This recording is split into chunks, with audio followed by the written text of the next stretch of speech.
The Arizona desert stretched endlessly under a pale blue sky as Daniel Brooks drove along the lonely highway, the hum of his luxury SUV the only sound for miles. He had just left a tense corporate retreat, his mind drowning in numbers, competition, and boardroom politics.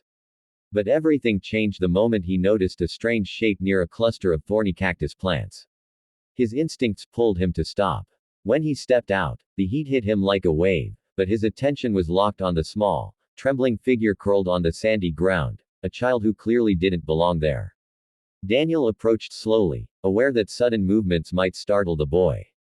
The closer he got, the more details he could see: sunburned skin, cracked lips, and clothing so torn it barely clung to the thin frame beneath it.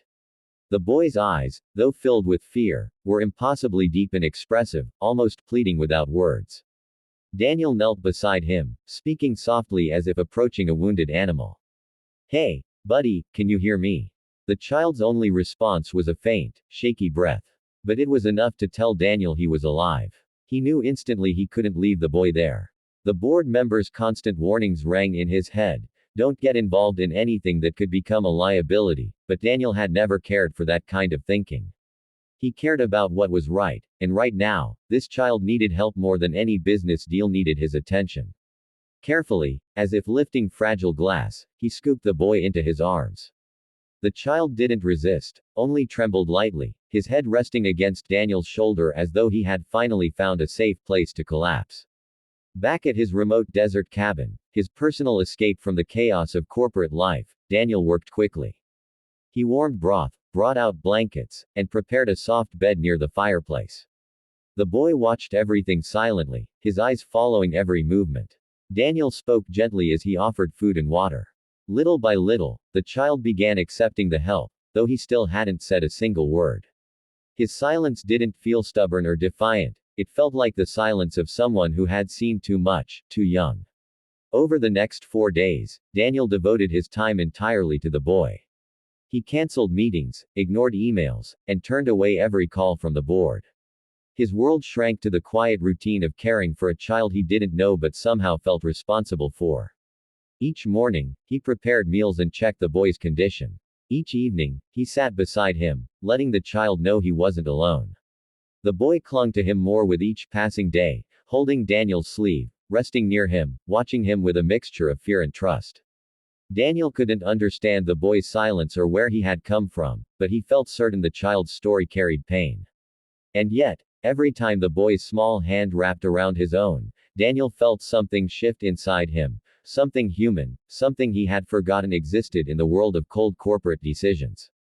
He truly believed he had rescued a lost and abandoned child from the unforgiving desert. But he didn't know that the truth waiting beyond those 4 days was much deeper, much older, and far more powerful than he could have imagined. The fourth morning arrived with a gentle warmth, sunlight spilling softly through the wooden cabin windows and painting the walls gold. Daniel, who had been sitting near the fireplace watching the boy sleep, felt a rare sense of peace, something he hadn't experienced in years. But that peace shattered the moment a heavy knock echoed across the cabin door. It wasn't a casual tap. It carried purpose, urgency. Daniel stood slowly, unsure what, or who, was outside in such a remote part of the desert. When he opened the door, the shock froze him where he stood.